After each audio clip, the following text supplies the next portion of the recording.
गठबंधन किया है, तब से अवैध कारोबारी शराब और बालू।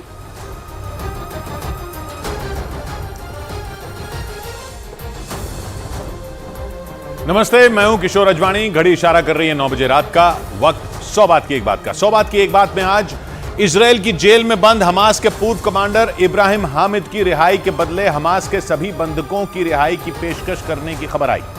गाजा पट्टी में तेज हो रही जंग के बीच इजराइल की फौज ने हमास की संसद पर कब्जे का दावा कर दिया। पहली बार पाकिस्तान ने आतंकी संगठन टीटीपी के हमलों के पीछे तालिबान का हाथ बताया, जिसके बाद तालिबान और पाकिस्तान के बीच तनाव बढ़ने के संकेत मिले। और तीसरे विश्व युद्ध की अटकलों के बीच कुछ ही मिनटों के बाद अमेरिका के राष्ट्रपति बाइडेन और चीन के राष्ट्रपति शी जिनपिंग की अमेरिका के सैन फ्रांसिस्को में मुलाकात होगी, जिस पर पूरी दुनिया की नजरें टिकी हैं। बड़ी खबर आई बंधकों के बदले हमास की एक खतरनाक शर्त से जुड़ी। खबर है कि हमास ने 7 अक्टूबर को बंधक बनाए गए लोगों को छोड़ने के बदले अपने एक ऐसे कमांडर को छोड़ने की शर्त रखी जिस पर 46 इजरायली नागरिकों की हत्या का आरोप है।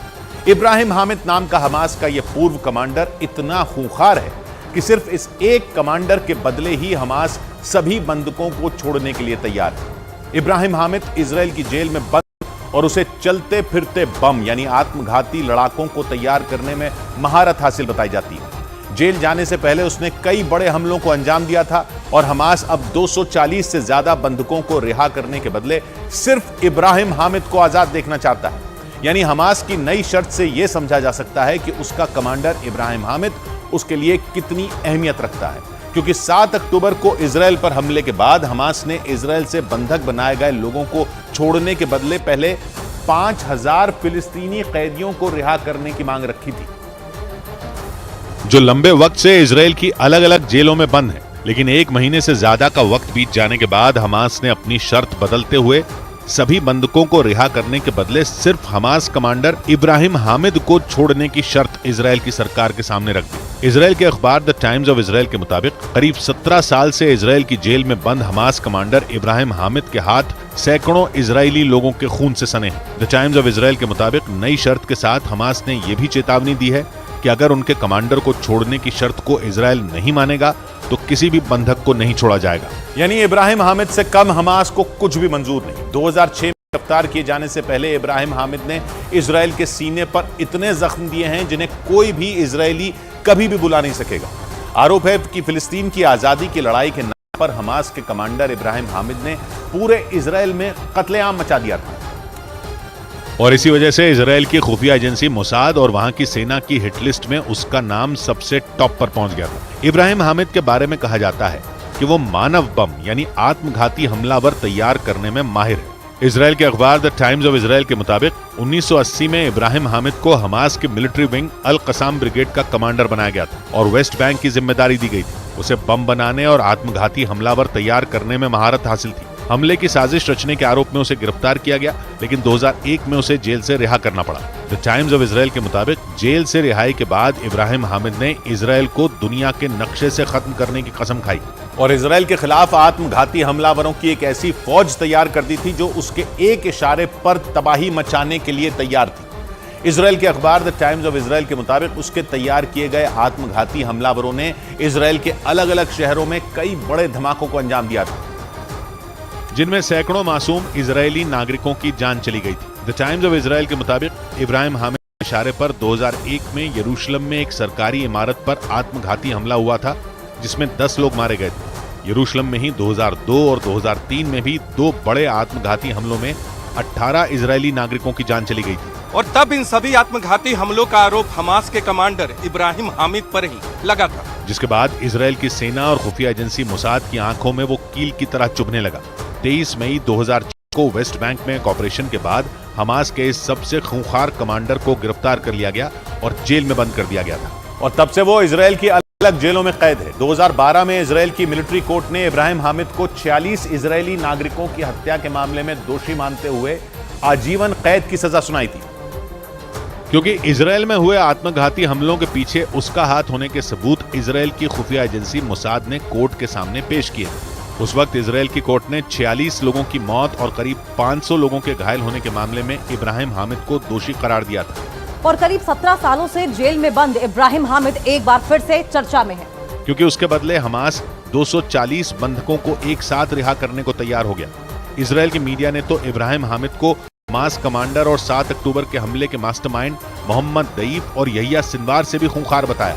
न्यूज एजेंसी रॉयटर्स के मुताबिक इजराइल को इस बात का डर है कि जेल से रिहा होने के बाद इब्राहिम हामिद फिर से इजराइल के खिलाफ बड़ी साजिश रच सकता है, क्योंकि इब्राहिम हामिद हमास का वो कमांडर है जिसने जेल में रहते हुए भी इजराइल की सरकार की नाक में दम कर दिया था। आरोप है कि इसी साल मई महीने में इजराइल की जेलों में भड़की हिंसा के दौरान जेल के अंदर उसने फिलिस्तीन के कैदियों की अगुवाई भी की थी और जेल प्रशासन और इजराइल की सरकार के खिलाफ आवाज बुलंद की थी। इजराइल की जेल में ज्यादती का आरोप लगाते हुए फिलिस्तीन के नेता खादर अदनान ने 87 दिनों की भूख हड़ताल के बाद जेल में ही दम तोड़ दिया था, जिसके बाद इजराइल की जेलों में बंद हजारों फिलिस्तीनी कैदियों ने हंगामा कर दिया था और इजराइल की कई जेलों में हिंसक झड़पें हुई थी। उस वक्त भी गाजा से इजराइल की तरफ रॉकेट दागे गए थे। हमास कमांडर इब्राहिम हामिद पर जेल के अंदर फिलिस्तीनी कैदियों को भड़काने का आरोप लगा था, जबकि इब्राहिम हामिद और फिलिस्तीन की सरकार ने आरोप लगाया था कि इजराइल की खुफिया एजेंसी मोसाद के इशारे पर खादर अदनान की जेल में हत्या कर दी गई थी और इसीलिए इजराइल हमास की शर्त को अनदेखा करके दिन रात बुलाकर बंधकों की तलाश में जुटा है। इजराइल के अखबार द टाइम्स ऑफ इजराइल के मुताबिक नेतन्याहू ने साफ कर दिया है कि इजरायली सेना और खुफिया एजेंसी मोसाद हमास के आगे घुटने नहीं टेकने वाली और इसका ट्रेलर गाजा में हमास के ठिकानों पर हो रही बमबारी में भी दिखता है। बंधकों की तलाश में जुटी इजराइल की सेना का दावा है कि बहुत जल्द हमास के ठिकानों को तबाह करके सभी बंधकों को गाजा से छुड़ा लिया जाएगा, चाहे हमास ने उन्हें पाताल में ही क्यों न छिपा रखा हो। द टाइम्स ऑफ इजराइल के मुताबिक इससे पहले हमास ने इजराइल की जेलों में बंद 5000 से ज्यादा कैदियों को छोड़ने की शर्त इजराइल के सामने रखी थी, लेकिन इजराइल की सरकार ने उनकी उस शर्त पर भी किसी भी तरह की कोई प्रतिक्रिया नहीं दी थी और इजराइल की नेतन्याहू सरकार ने शर्त मानने के बजाय गाजा पर हमले करके बंधकों को हमास के चंगुल से छुड़ाने का फैसला किया था। हालांकि 1 महीने से ज्यादा का वक्त हो जाने के बाद भी इजराइल के अगवा किए गए लोगों का पता नहीं चल सका है, क्योंकि गाजा में हमास ने सुरंगों का ऐसा जाल बिछा रखा है जो किसी भूल भुलैया से कम नहीं है और दावा किया जा रहा है कि सुरंगों की उसी भूल भुलैया में 240 बंधकों को कैद करके रखा गया।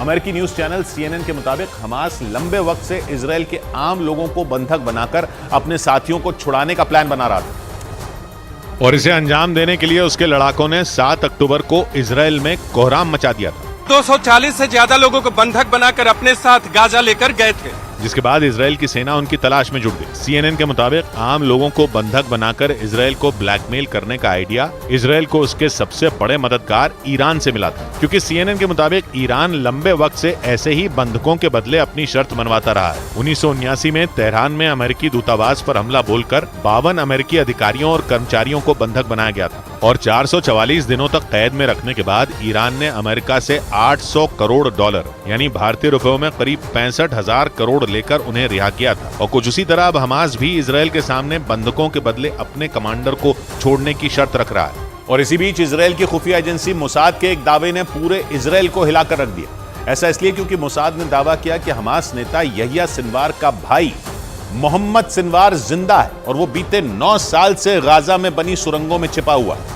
मोसाद ने तो यहां तक दावा किया कि 7 अक्टूबर को इजराइल पर हुए सबसे बड़े हमले में भी मोहम्मद सिनवार ने अहम भूमिका निभाई और हमास के लड़ाकों को इजराइल में घुसने, हमला करने और लोगों को बंधक बनाने की ट्रेनिंग खुद मोहम्मद सिनवार नहीं दी थी, जबकि 9 साल पहले 2014 में इजराइल की सेना ने एक ऑपरेशन में उसे मार गिराने का दावा किया था। उस वक्त खून से लथपथ मोहम्मद सिनवार की बिस्तर पर लेटे हुए एक तस्वीर भी सामने आई थी और दावा किया गया था कि इजरायली सेना की स्ट्राइक में वो बुरी तरह घायल हो गया, जिससे उसकी मौत हो गई। जिसके बाद बीते 9 साल से मोहम्मद सिनवार को कहीं देखा नहीं गया था।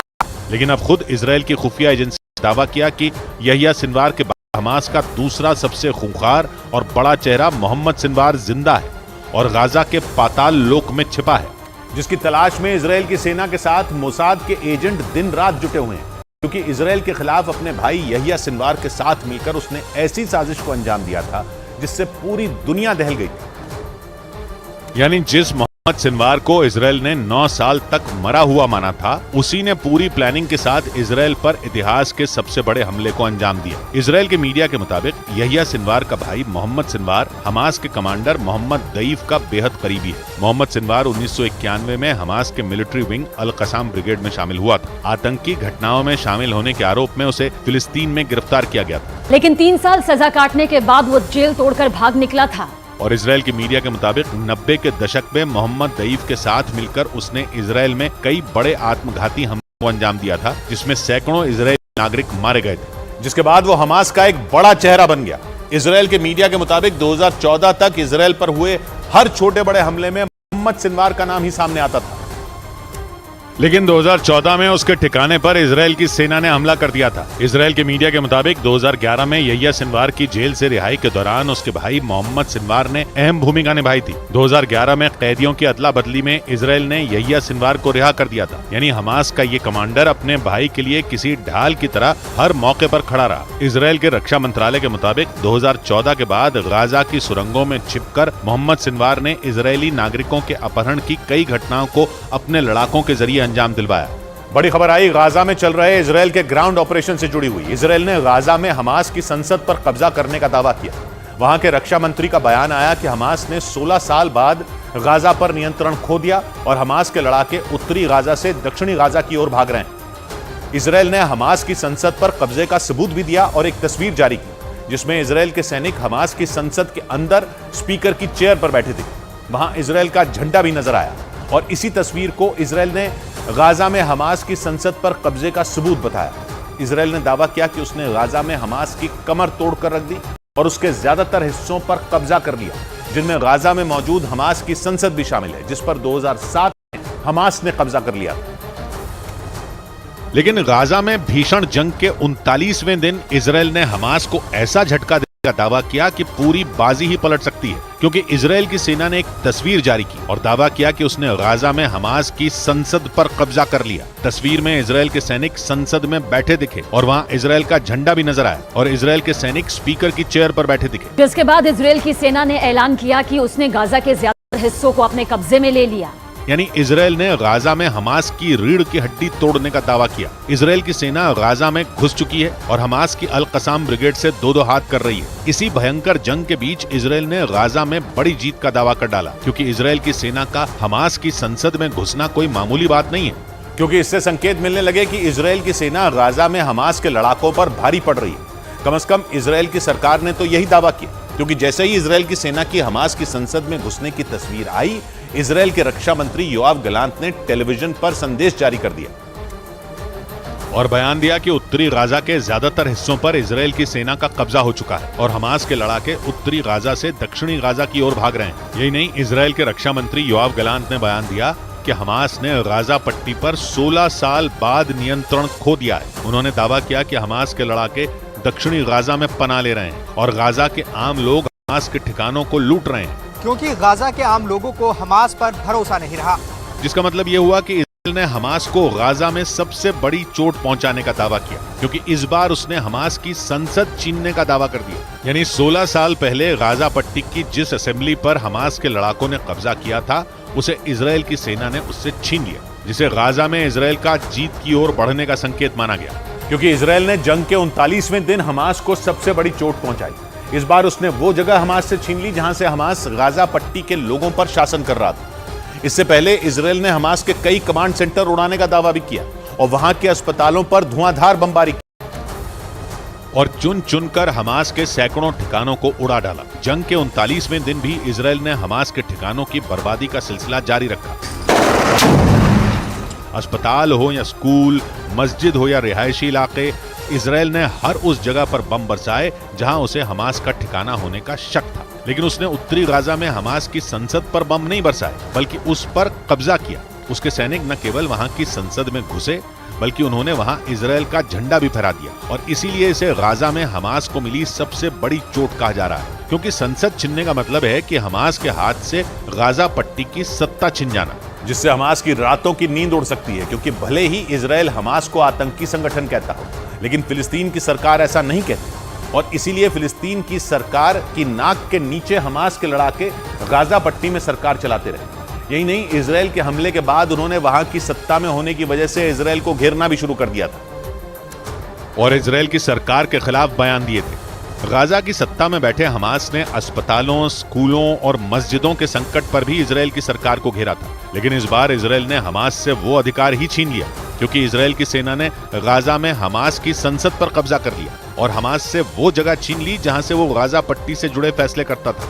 जिसके बाद इजरायल के रक्षा मंत्री योआव गलान का बयान आया कि हमास के पास ऐसी कोई ताकत नहीं है जो इजरायल की सेना को रोक सके, क्योंकि इजरायल की सेना खुफिया जानकारी के मुताबिक प्लान को अंजाम दे रही है और जमीन, आसमान और समंदर के रास्ते उसकी सेनाएं अपने मिशन को कामयाब बना रही हैं, जिससे उत्तरी गाजा में हमास की पकड़ कमजोर पड़ने लगी। कम से कम इजरायल तो यही कह रहा है। यही नहीं, इजरायल के प्रधानमंत्री ने तो खुलकर बोल दिया कि ये जंग तब तक चलेगी जब तक हमास का अंत नहीं हो जाता। नेतन्याहू ने यह बयान किया जब वो दक्षिणी इजरायल में सेना के जवानों से मिलने पहुंचे और वहां पहुंचकर नेतन्याहू ने अपनी सेना के जवानों का हौसला बढ़ाया। गाजा पट्टी में घुसने के लिए तैयार बैठी सेना की इस टुकड़ी से नेतन्याहू ने लंबी बातचीत की, उनकी तैयारियां देखी और फिर उन्हें यह बता दिया कि हमास से इजरायल की जंग तब तक चलेगी जब तक हमास का नामो निशान नहीं मिट जाता। זה לא מן השפה אל החוץ, זה נעלה בחוצה וגם מהשכל החוצה. אם אנחנו לא גומרים אותם. इजरायल की सेना का गाजा में हमास की अल कसाम ब्रिगेड से सामना हो रहा है और हमास के लड़ाकों की ये टुकड़ी गुरेला वॉर में माहिर है। पिछले हफ्ते उन्होंने इजरायल की सेना से भिड़ने का वीडियो भी जारी किया था। यानी इजरायल के सैनिकों को हमास से कड़ी चुनौती मिल रही है। लेकिन इसी कठिन चुनौती के बीच इजरायल की गोलानी ब्रिगेड गाजा में हमास की संसद में घुस गई और उस तस्वीर के जरिए दुनिया को बताया कि गाजा में हमास की संसद पर इजरायल का कब्जा हो चुका है। गोलानी ब्रिगेड के सैनिकों के इस कारनामे पर इजरायल की सरकार ने उनकी पीठ भी थपथपाई, क्योंकि पैदल सैनिकों की इस टुकड़ी ने ऐसा कर दिखाया कि हमास की जड़ें ही कमजोर हो गईं। क्योंकि इजरायल की गोलानी ब्रिगेड के लड़ाकों ने हमास की संसद में झंडा फहराया। गोलानी ब्रिगेड पैदल सैनिकों की टुकड़ी है जिसने 1948 के बाद इजरायल के लिए कई युद्ध लड़े, जिनमें 1956 की जंग भी शामिल है, जिसमें इजरायल की गोलानी ब्रिगेड जॉर्डन, लेबनान और मिस्र से भिड़ गई। लेबनान और इजरायल की पहली जंग में भी गोलानी ब्रिगेड की बड़ी भूमिका थी और हमास और इजरायल की जंग में भी गोलानी ब्रिगेड ने बड़ा रोल निभाया और 16 साल बाद हमास को उसकी संसद से निकालने का इंतजाम कर डाला, जिसके बाद इजरायल ने दावा किया कि हमास की गाजा पर पकड़ कमजोर पड़ रही और 16 साल में पहली बार ऐसा हुआ है, क्योंकि इजरायल की सेना ने हमास की कई टुकड़ियों को खत्म करने का दावा किया, जो इजरायल से जंग लड़ रहे हमास के लिए खतरे की घंटी है। क्योंकि इजरायल ने दावा किया कि उसने उत्तरी गाजा में हमास की 24 बटालियनों में 10 की ताकत खत्म कर दी। इजरायल की सेना के मुताबिक जंग की शुरुआत में हमास ने अपने 30,000 लड़ाकों के साथ युद्ध शुरू किया था और हमास के लड़ाकों को 24 बटालियनों में बांटा गया था, जिनमें 10 को इजरायल की सेना ने कमजोर करने का दावा किया। यानी इजरायल ने डंके की चोट पर संकेत देने शुरू कर दिए कि वो उत्तरी गाजा में जीत के करीब पहुंच चुका है, या यूं कहें कि इजरायल का गाजा को 2 टुकड़ों में बांटने का प्लान सफल होने लगा। क्योंकि इजरायल के रक्षा मंत्री ने दावा किया कि हमास के लड़ाके उत्तरी गाजा से दक्षिणी गाजा की ओर भाग रहे हैं, जबकि इससे पहले इजरायल ने गाजा के आम लोगों को उत्तरी गाजा छोड़कर दक्षिणी गाजा में जाने की सलाह दी थी, जिसके लिए इजरायल ने ह्यूमन कॉरिडोर तक बनाया था, जिनसे होकर गाजा के आम लोग उत्तर से दक्षिण की ओर गए। लेकिन इजरायल ने दावा किया कि अब हमास के लड़ाके भी दक्षिण की ओर भाग रहे हैं, यानी गाजा को 2 टुकड़ों में बांटकर जंग लड़ने का प्लान कामयाब होता दिखा, क्योंकि इजरायल जंग के पहले दिन से कह रहा है कि गाजा के आम लोग उत्तर से दक्षिण की ओर चले जाएं। माना जा रहा है कि ऐसा इजरायल ने सोचे समझे प्लान के तहत किया, क्योंकि उत्तरी गाजा की सीमा इजरायल से लगती है, जबकि दक्षिणी गाजा की सीमा इजरायल से नहीं बल्कि मिस्र से लगती है और रफा बॉर्डर यहीं पर है, जहां से गाजा के आम लोगों तक राहत का सामान पहुंचाया जा रहा है। और इजरायल ने बार बार यह जताया कि उसका दक्षिणी गाजा में बमबारी करने का कोई इरादा नहीं है,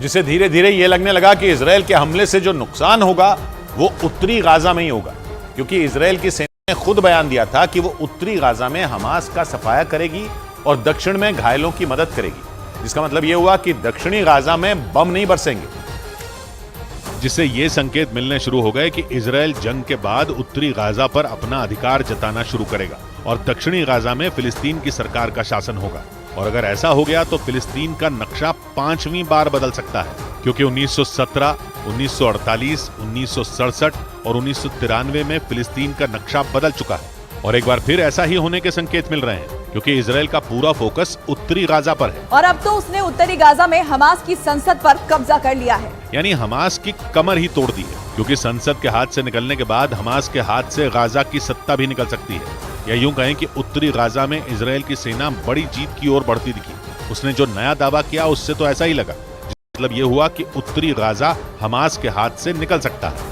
ब्रेकिंग न्यूज आ रही है, इजरायल की सेना शिफा अस्पताल में घुसने के लिए पूरी तरह तैयार हो गई है। वहां इसराइल की फौज ने पिछले 2 दिनों से टैंकों की मदद से डेरा डाल रखा है। हमास के लड़ाकों के साथ वहां जोरदार जंग भी छिड़ी है। लेकिन अब खबर है कि इसराइल की सेना किसी भी वक्त शिफा अस्पताल के अंदर घुस सकती है। खबर के मुताबिक शिफा अस्पताल को घेर कर बैठे इसराइल के जवान आदेश का इंतजार कर रहे हैं, यानी आदेश मिलते ही हमास का कमांड सेंटर बताए जाने वाले शिफा अस्पताल पर धावा बोल दिया जाएगा। नीरज हमारे साथ इस पर जुड़ रहे हैं इसराइल से। नीरज, तो ये सीधा धावा बोलने की तैयारी है? जी किशोर, इस वक्त की बड़ी खबर आ रही है कि आईडीएफ अब कभी भी अल शिफा अस्पताल के अंदर घुस सकती है। दरअसल पिछले कई दिनों से बार बार ये आईडीएफ की तरफ से दोहराया गया कि हमास का जो हेडक्वार्टर है वो अल शिफा अस्पताल के अंदर है और पूरे अस्पताल को आईडीएफ के जवानों ने चारों तरफ से घेर रखा है। टैंक और के जरिए, टैंक भी हैं और सोल्जर भी हैं, फुट सोल्जर भी हैं जिन्होंने घेर रखा है। दूसरी आर्मी व्हीकल के जरिए पूरे अस्पताल को घेर रखा है। हालांकि बीच बीच में ऑपरेट भी करते हैं अस्पताल के परिसर में जाके आईडीएफ के जवान, लेकिन पूरी तरह से घुसने के लिए आईडीएफ के जवान तैयार है, टैंक तैयार है। देखना होगा कि कितना वक्त लगेगा।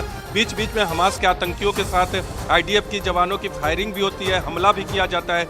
लेकिन अब कभी भी जिसे हमास का हेडक्वार्टर बताया जा रहा है आईडीएफ की तरफ से, वहां ये लोग घुस सकते हैं।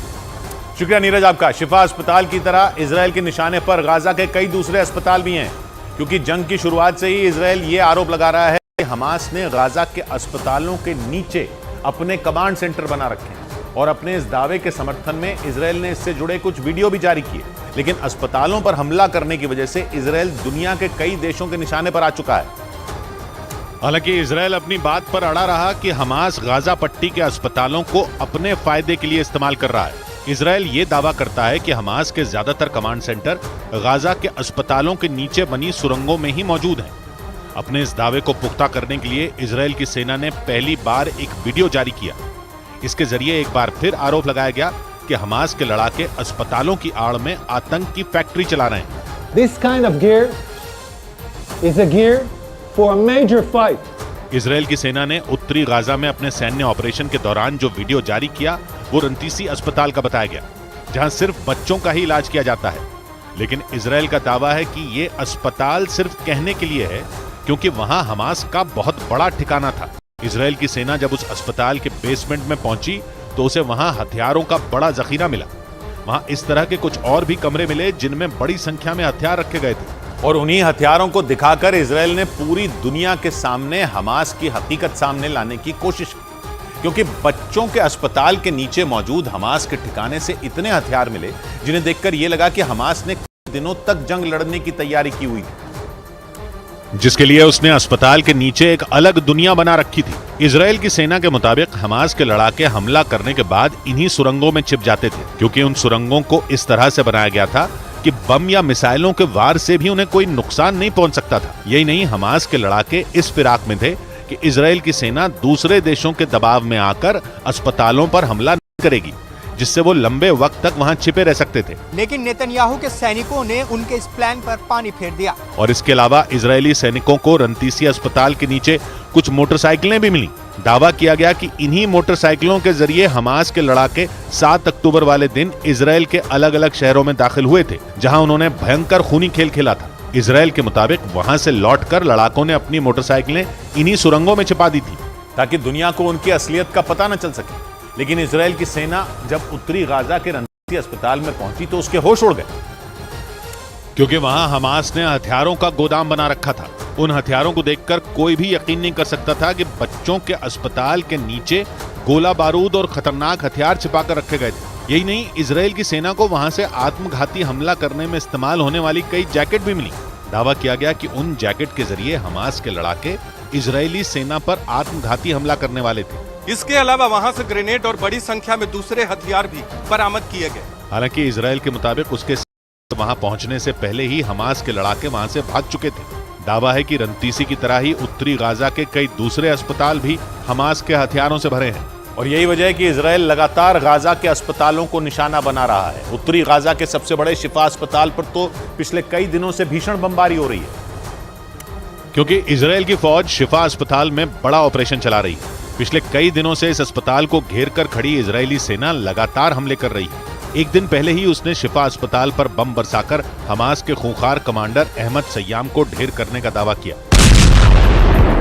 अहमद सय्याम पर आरोप था कि उसने अपनी और अपने लड़ाकों की जान बचाने के लिए करीब 1000 लोगों को बंधक बनाकर रखा था। शिफा अस्पताल में इजराइल एक दिन पहले यह कार्रवाई कर ही रहा था कि गाजा के अल-कुद्स अस्पताल में भी उसकी सेना पर हमला हो गया। हालांकि जवाबी कार्रवाई में इजराइल ने हमास के 21 लड़ाकों को मार गिराने का दावा कर दिया और इजराइल के मुताबिक इन्हीं कारणों से उसके निशाने पर गाजा के सभी अस्पताल हैं, क्योंकि हमास ने उनके नीचे ठिकाने बनाकर अपने लड़ाकों को बचाने की पूरी तैयारी की हुई है। हालांकि इजराइल पर अस्पतालों को निशाना न बनाने को लेकर अंतर्राष्ट्रीय दबाव बढ़ता जा रहा है, लेकिन नेतन्याहू कई बार ये साफ कर चुके हैं कि उनका अभियान हमास के सफाये तक जारी रहेगा।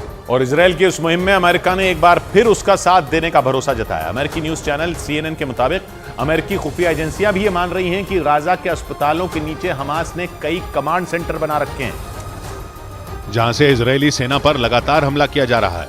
अमेरिकी न्यूज चैनल CNN के मुताबिक इजराइल के इस दावे पर अमेरिकी खुफिया एजेंसियों ने भी मोहर लगा दी। दावा है कि अमेरिका ने भी ये मान लिया है कि हमास अस्पतालों की आड़ में जंग लड़ रहा है। यही नहीं, दावा तो यह भी है कि अमेरिका ने शिफा अस्पताल को भी हमास का कमांड सेंटर बताया।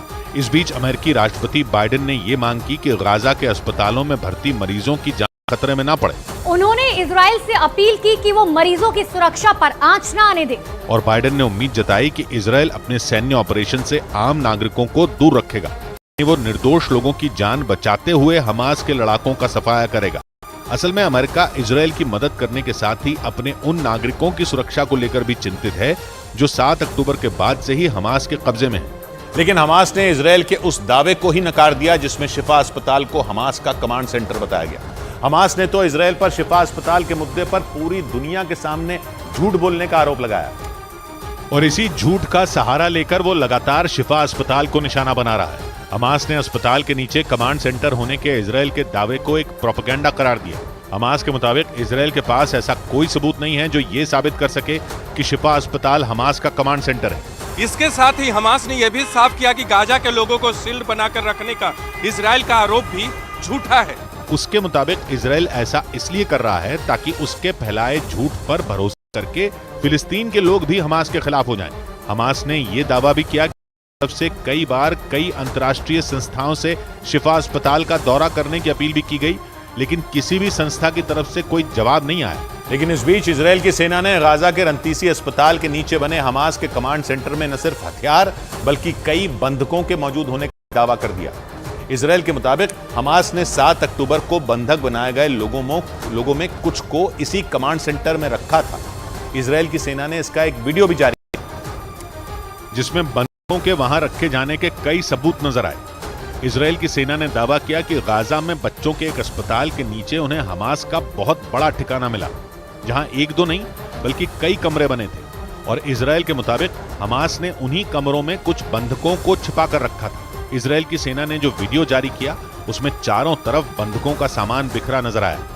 इसके साथ ही वहां एक कुर्सी और उसके पास ही एक रस्सी पड़ी दिखी, जिसके आधार पर इजराइल की सेना ने यह दावा किया कि हमास के लड़ाकों ने बंधकों को बांध कर रखने के लिए उनका इस्तेमाल किया होगा। इजराइल की सेना का दावा है कि 7 अक्टूबर को इजराइल पर हमला करने के बाद हमास जिन बंधकों को उठाकर गाजा लाया था उन्हें ऐसे ही बेसमेंट में रखा गया ताकि इजराइल की फौज बंधकों तक न पहुंच पाए। लेकिन इजराइल की फौज रंतीसी अस्पताल में मौजूद हमास के उस ठिकाने तक पहुंच गई जहां कई दिनों तक बंधकों को कैद करके रखा गया। इजराइल की सेना ने इसका वीडियो भी जारी कर दिया, जिसके आधार पर इजराइल की सेना ने उस बेसमेंट में कुछ बंधकों की मौजूदगी का दावा किया। रंतीसी अस्पताल के नीचे बनी बेसमेंट का जो वीडियो सामने आया उसमें एक वॉशरूम और एक छोटा सा किचन भी दिखा, जो सिर्फ इसलिए बनाया गया था ताकि हमास के लड़ाके लंबे वक्त तक उन बंधकों को वहां कैद करके रख सकें।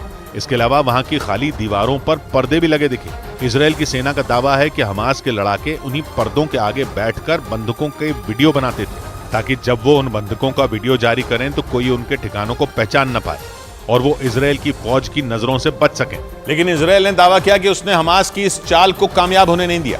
मतलब हमास की लाख कोशिश के बावजूद इजराइल की सेना हमास के उस ठिकाने तक पहुंची गई जहां बंदूकों को कैद करके रखा गया था, जिसके बाद इजराइल की सेना ने उस बेसमेंट में बंदूकों को छिपाए जाने के कई सबूत भी पेश किए और दावा किया कि हमास उनके बंदूकों को ढाल की तरह इस्तेमाल कर रहा है। इजराइल की सेना ने उस बेसमेंट का जो वीडियो जारी किया उसमें एक लिस्ट नजर आई जिसमें अरबी में लिखा था, हम इजराइल के खिलाफ जंग लड़ रहे हैं, 7 अक्टूबर यानी इजराइल पर हुए हमास के हमले की तारीख से शुरू हुई उस लिस्ट में हमास के कई लड़ाकों के नाम लिखे हुए थे, जिनकी अलग अलग शिफ्ट लगी हुई थी। इजराइल की सेना का दावा है कि बंधकों की निगरानी के लिए हमास के लड़ाकों की ड्यूटी लगाई गई थी और जब भी कोई लड़ाका अपनी शिफ्ट में आता था तो वो उस लिस्ट में अपना नाम लिखता था और शिफ्ट खत्म होने तक बंधकों पर नजर रखता था। और इसमें सिर्फ इजराइल के आम लोग नहीं थे, बल्कि इजराइल ने दावा किया कि हमास ने इजराइल की सेना की 19 साल की एक सैनिक को भी कब्जे में रखा हुआ था।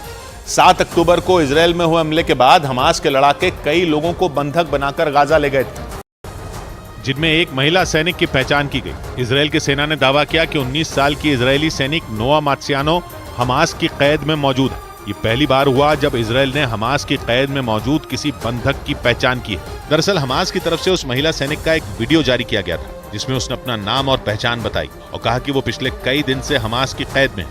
जिसके बाद उस महिला सैनिक के परिवार से संपर्क किया गया और उन्होंने बताया कि 7 अक्टूबर को जब हमास ने इजराइल पर हमला किया तब आखिरी बार उनकी बात नोआ मार्सियानो से हुई थी और तब उसने कहा था कि वो हमास की गोलीबारी से बचने के लिए एक रेफ्यूजी कैंप में छिपी है और इसके बाद से उसकी कोई जानकारी नहीं मिल पाई। लेकिन हमास दावा कर रहा है कि इजराइल जिस सैनिक के बंधक होने का आरोप लगा रहा है उसकी मौत हो चुकी है और हमास के मुताबिक उसकी मौत के लिए कोई और नहीं बल्कि इजराइल ही जिम्मेदार है, क्योंकि हमास के मुताबिक उस सैनिक की मौत इजराइल की तरफ से की गई एयर स्ट्राइक की वजह से ही हुई, क्योंकि 7 अक्टूबर के बाद से ही गाजा में इजराइल ताबड़तोड़ हमले कर रहा है ताकि वो हमास का एक एक ठिकाना तबाह कर सके। लेकिन हमास का दावा है कि इजराइल के इन हमलों से सिर्फ हमास को ही नुकसान नहीं हो रहा, बल्कि उसके बंधकों की जान पर भी खतरा मंडरा रहा है। और हमास का दावा है कि इजराइल के ऐसे ही एक हमले में उस महिला सैनिक नोआ मार्सियानो की मौत हो गई। हमास का आरोप है कि इजराइल के प्रधानमंत्री नेतन्याहू ने सीज फायर से इनकार कर दिया और इसी वजह से उस महिला सैनिक को अपनी जान गंवानी पड़ी। लेकिन ये पहली बार नहीं है जब हमास ने किसी बंधक के मारे जाने का दावा किया। इससे पहले भी हमास कई बार इजराइल के हमलों में कई बंधकों के मारे जाने का दावा कर चुका है और माना जा रहा है कि हमास के इन्हीं दावों से इजराइल में मौजूद लोग बुरी तरह डर गए हैं, जिसके बाद बंधकों के परिवार वालों ने तेल अवीव से यरूशलेम तक मार्च निकाला और इजराइल के प्रधानमंत्री नेतन्याहू से बंधकों को हमास की कैद से छुड़वाने की मांग की। क्योंकि जंग के 39 दिन बाद भी इजराइल अपने बंधकों को हमास की कैद से आजाद नहीं करवा पाया।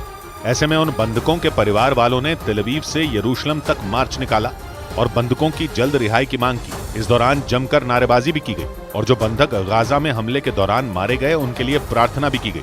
इजराइल का दावा है कि हमास के लड़ाके इजराइल से 200 से ज्यादा लोगों को बंधक बनाकर गाजा ले गए थे, जिसके बाद इजराइल ने कई बार उन बंधकों की रिहाई की मांग की, लेकिन हमास बिना शर्त किसी भी बंधक को छोड़ने के लिए तैयार नहीं है। हालांकि खबर है कि अब हमास ने इजराइल के सामने बंधकों की रिहाई के लिए एक प्रस्ताव रखा है। गाजा में जारी आर पार की जंग के बीच हमास इजराइल से बंधक बनाए गए 70 बंधकों की रिहाई के लिए राजी हो गया है।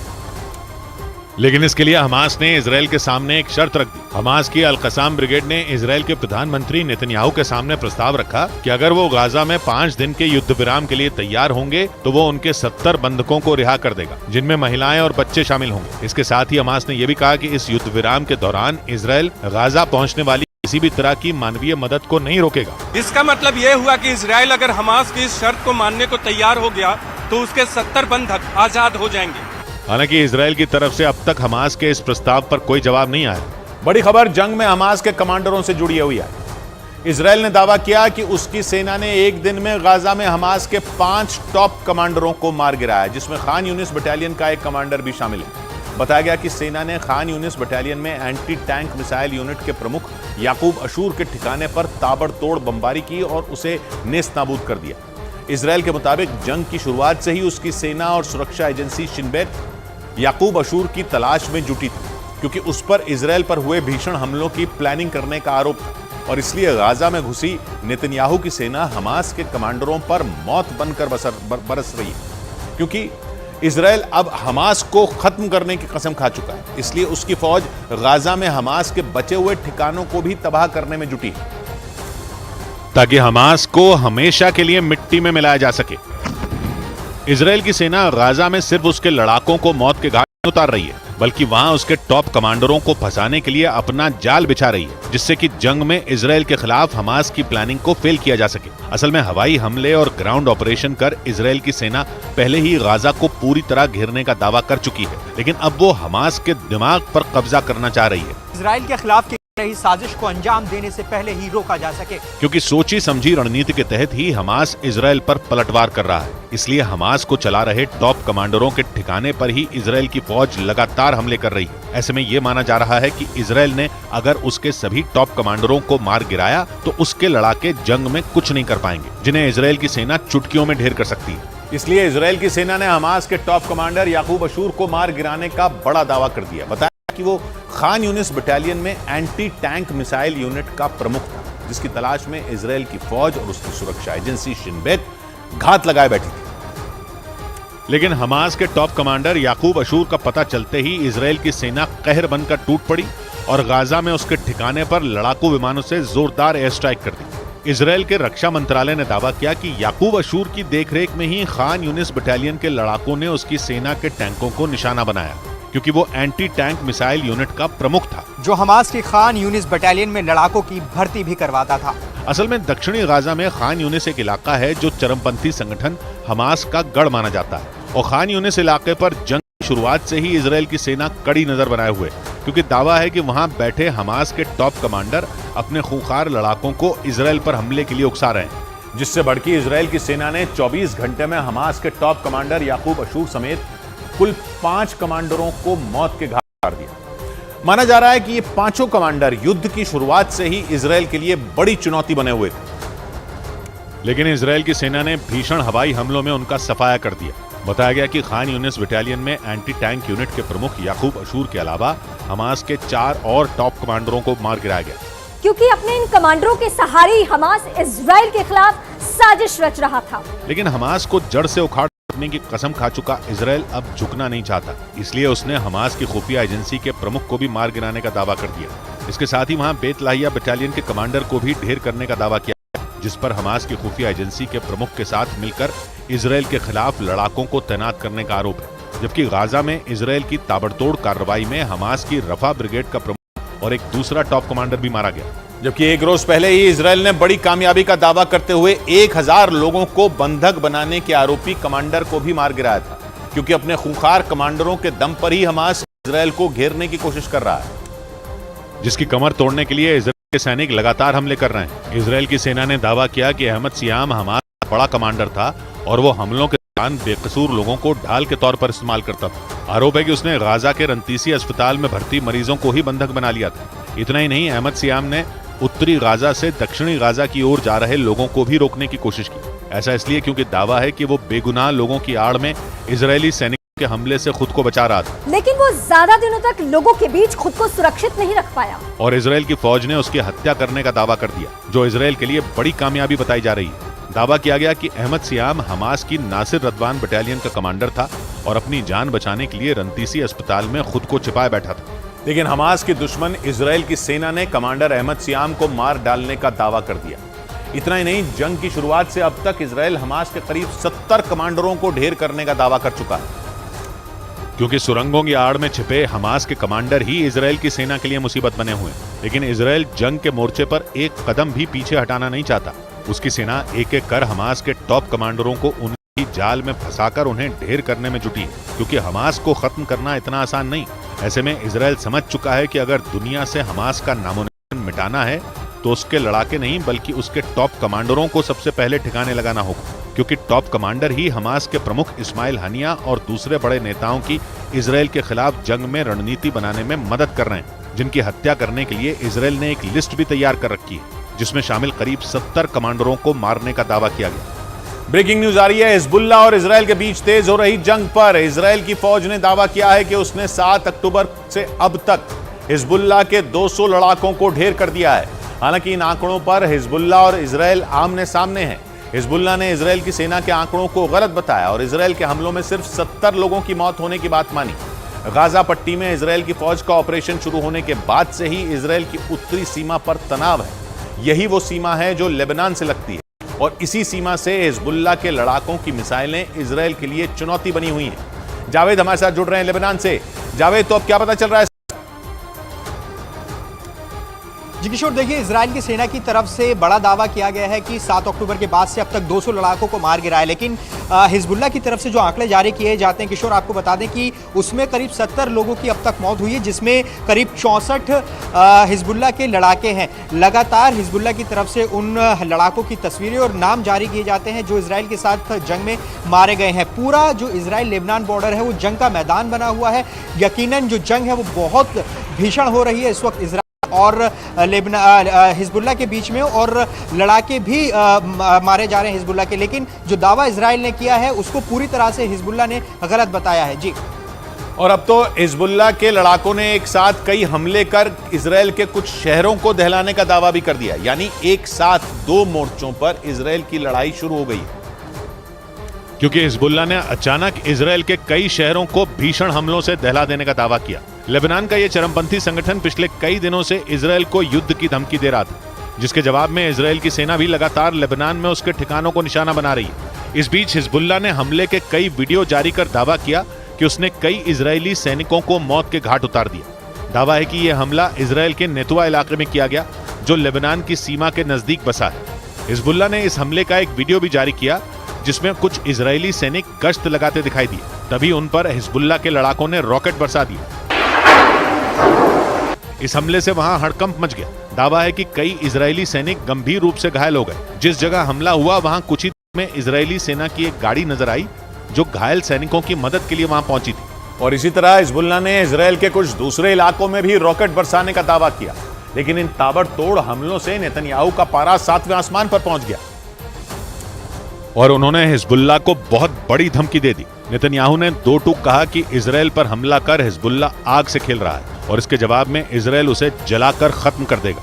नेतन्याहू के मुताबिक उनकी सेना ने हमास को खत्म करने के लिए अपनी ताकत का थोड़ा ही इस्तेमाल किया है और उसी से गाजा पट्टी में इतनी बड़ी तबाही मच चुकी है। ऐसे में अगर इजरायली सेना ने अपनी पूरी ताकत हिजबुल्लाह के खिलाफ लगा दी तो उसका नामो निशान तक मिट जाएगा। खबर है कि लेबनान की सीमा के नजदीक अपने एक सैन्य अड्डे का दौरा कर नेतन्याहू ने ये चेतावनी दी। इससे पहले इजराइल के रक्षा मंत्री भी हिजबुल्लाह को अंजाम भुगतने की धमकी दे चुके हैं और उन्होंने तो यहां तक कह दिया कि अगर हिजबुल्लाह के हमले नहीं रुके तो लेबनान की राजधानी बेरूत को भी गाजा की तरह बना दिया जाएगा, जिसका मतलब है कि इजरायल सेना गाजा की तरह ही बेरूत पर भी बमों और मिसाइलों की बारिश कर सकती है।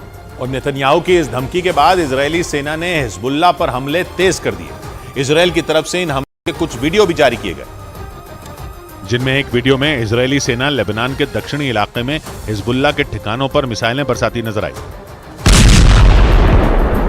दावा है कि इन हमलों में हिजबुल्लाह के कई लड़ाके मारे गए।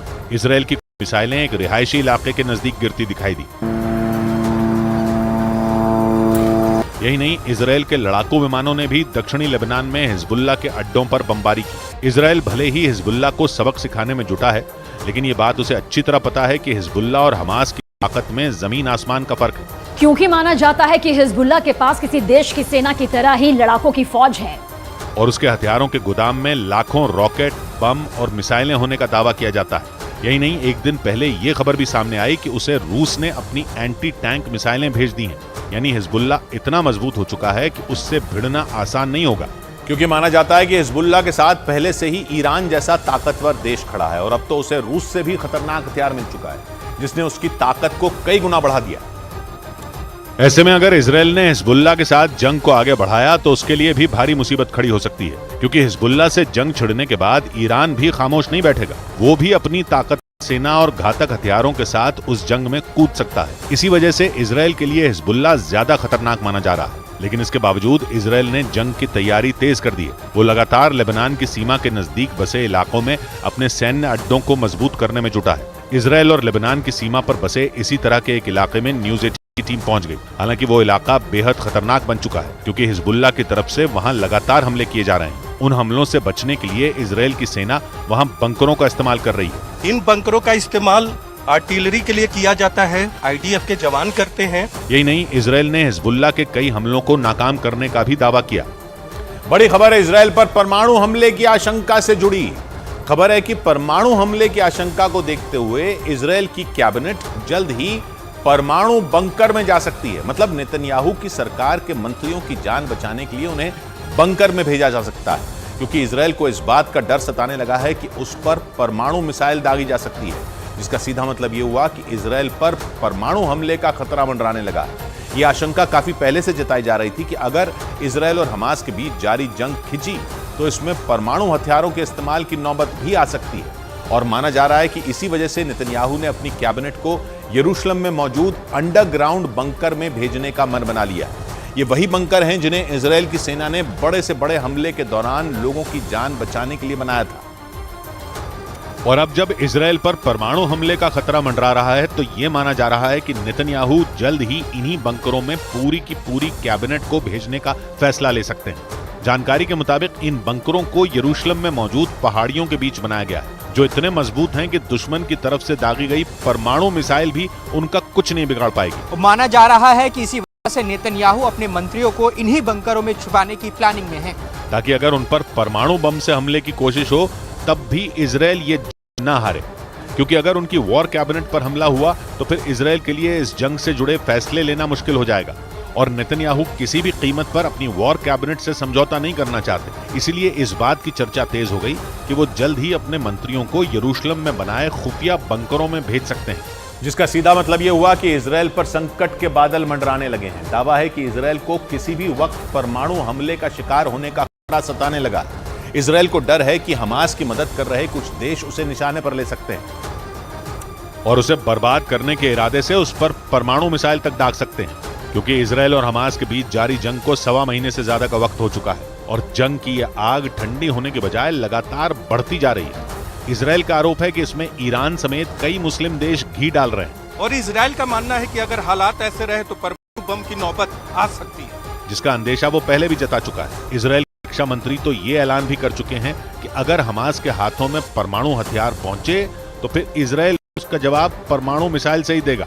मतलब इजराइल को अब ये डर सताने लगा है कि गाजा में अब तक बाप से लड़ी जा रही जंग के अंत के लिए हमास परमाणु विस्फोटों का सहारा भी ले सकता है। और इजराइल का आरोप है कि हमास के इस विनाशकारी प्लान में उसका सबसे बड़ा मददगार ईरान होगा।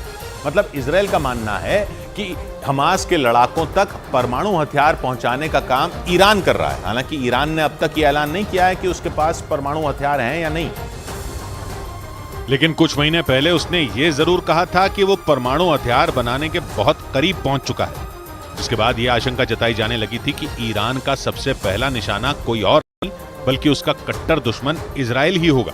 और उसके इस ऐलान के बाद ही इजराइल और हमास के बीच गाजा पट्टी के लिए खून खराबा शुरू हो गया, जो अब इतना बढ़ चुका है कि इजराइल और हमास दोनों ही एक दूसरे को मिटाने की कसम खा चुके हैं।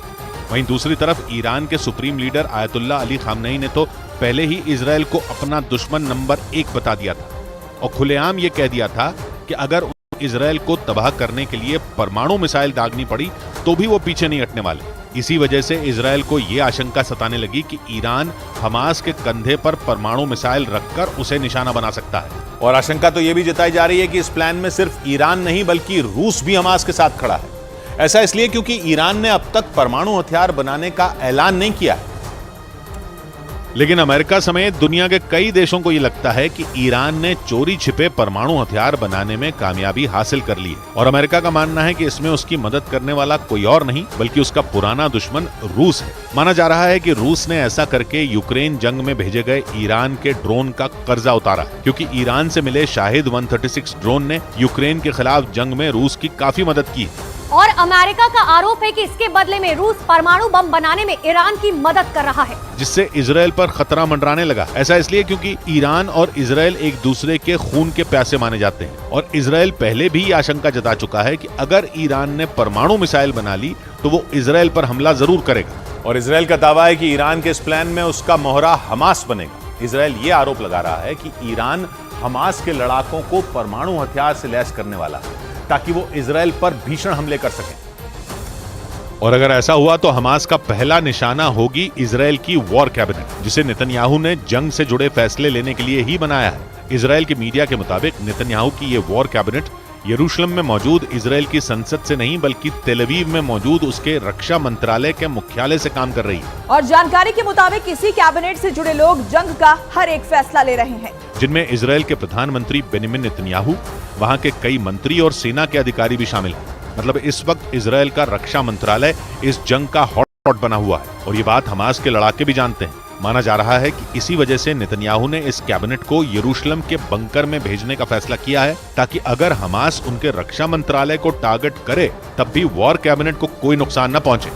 उधर अमेरिका के अखबार द न्यूयॉर्क टाइम्स की एक रिपोर्ट के मुताबिक पिछले कुछ महीनों में ही चरमपंथी संगठन हमास के नेताओं की संपत्ति कई गुना बढ़ गई है। अमेरिकी अखबार की रिपोर्ट में यह भी आरोप लगा कि हमास के बड़े नेताओं का लक्ष्य बदहाल गाजा की मदद करना नहीं बल्कि खुद की कमाई बढ़ाना है। और इसी रिपोर्ट के बाद चर्चा तेज हो गई कि हमास के शीर्ष नेता गाजा के लिए काम करने के बजाय अपनी जेबें भरने में लगे रहे। अमेरिका के अखबार द न्यूयॉर्क टाइम्स की रिपोर्ट के मुताबिक हमास के 3 नेताओं की संपत्ति कई गुना बढ़ती चली गई। रिपोर्ट के मुताबिक हमास के चीफ इस्माइल हानिया और हमास के संस्थापकों में एक खालिद मशाल और तीसरे नेता अबू मरजूक की कमाई करोड़ों डॉलर हो गई। जबकि इन नेताओं के नियंत्रण वाले गाजा की करीब 23 लाख की आबादी बुनियादी जरूरत की चीजों के लिए तरसने को मजबूर है। क्योंकि गाजा में हमास के ठिकानों पर इजराइल के हमलों के बाद तो वहाँ के हालात पहले से और बदतर हो गए। गाजा में खाना, पानी और दवाओं की भारी किल्लत हो गई। इसके साथ ही बिजली की आपूर्ति न होने से गाजा में अंधेरा छाया है। गाजा के लोग मुसीबत में जीने को मजबूर हैं। यही नहीं, रिपोर्ट के मुताबिक चरमपंथी संगठन हमास की भी कमाई अरबों डॉलर में है। और इसके बावजूद गाजा के लोगों के पास जरूरत की चीजों का अभाव है, क्योंकि हमास के बड़े नेताओं पर गाजा को आर्थिक मदद न देने का आरोप लगा।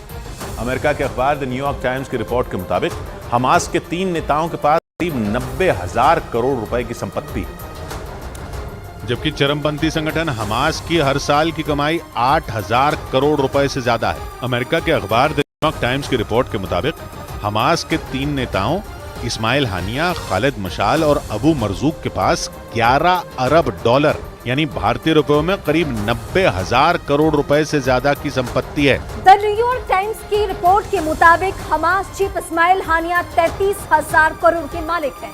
लेकिन आरोप यह है कि इन नेताओं ने गाजा की मदद नहीं की। दावा यह भी है कि हमास के नेताओं की संपत्ति और गाजा के लोगों की पीड़ा के बीच जमीन और आसमान का फर्क है, क्योंकि हमास के नेताओं के पास अकूत दौलत है। अमेरिका के अखबार द न्यूयॉर्क टाइम्स के मुताबिक हमास के नेताओं का सबसे बड़ा मददगार पश्चिम एशिया का देश कतर है। इसके साथ ही ईरान और तुर्की समेत कई मुस्लिम देशों और मदद करने वाली संस्थाओं से भी हमास को आर्थिक मदद मिलती रहती है, ताकि हमास के नेता गाजा पर राजनीतिक नियंत्रण बनाए रखें और उसकी स्थिति में सुधार कर सकें। क्योंकि बिना आर्थिक मदद के हमास के नेता कुछ भी कर पाने में सक्षम नहीं है। लेकिन अमेरिका के अखबार की रिपोर्ट के मुताबिक हमास के नेताओं का लक्ष्य कभी गाजा रहा ही नहीं, जबकि कतर की सरकार और वहां के टीवी चैनल अल जजीरा पर हमास को फंडिंग करने का आरोप लगता रहा है। कतर के अलावा अरब के कई देशों से हमास के नेताओं को वित्तीय मदद मिलती रही है। और अमेरिका की एक रिपोर्ट में दावा किया गया था कि ईरान हर साल फिलिस्तीन के संगठनों को 10 करोड़ डॉलर यानी भारतीय रुपयों में 830 करोड़ रुपए से ज्यादा की मदद करता है। हालांकि इजराइल और अमेरिका दोनों देश कतर से हमास नेताओं की फंडिंग बंद करने की अपील कर चुके हैं। लेकिन इन सबके बावजूद कतर न सिर्फ हमास के नेताओं को आर्थिक मदद दे रहा है, बल्कि उनमें कई नेताओं को अपने यहाँ पनाह भी दे रखी है। लेकिन अमेरिका के अखबार न्यूयॉर्क टाइम्स का दावा यह है कि इन सबसे उलट हमास के तीनों नेता कतर में रहकर फिजूल खर्ची करने में व्यस्त हैं। आरोप यह है कि हमास के नेता गाजा के लोगों की मदद करने के बजाय वहां हमलों के दौरान छिपने के लिए सुरंगें बनाने में जुटे रहे। और कतर में रहकर हमास के तीनों नेता इस्माइल हानिया, खालिद मशाल और अबू मरजूक आलीशान जिंदगी जी रहे। यही नहीं, हमास के नेता कतर की राजधानी दोहा से अपना दफ्तर भी चलाते हैं। और दावा यह किया गया कि हमास के नेताओं को कतर में ऐशो आराम की चीजें मुहैया कराई जाती हैं। इसके साथ ही तीनों नेताओं को अक्सर क्लबों में मस्ती करते हुए भी देखा गया। यह भी दावा किया गया है कि हमास के इन तीनों नेताओं के पास तुर्की और कतर में आलीशान मकान और निजी विमान है। और जिन पैसों से हमास के नेता आलीशान जिंदगी जी रहे हैं, वो पैसे गाजा की जनता के लिए हैं।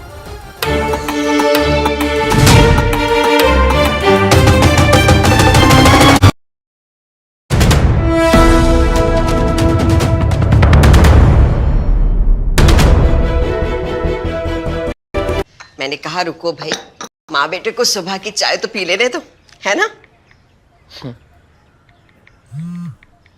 अरे माँ, आप मुझे फोन कर रही हो? तो और क्या करूं? चाय। प्यार से चाय बनाते, प्यार से रिश्ते निभाते। वाघ बकरी चाय हमेशा रिश्ते बनाए।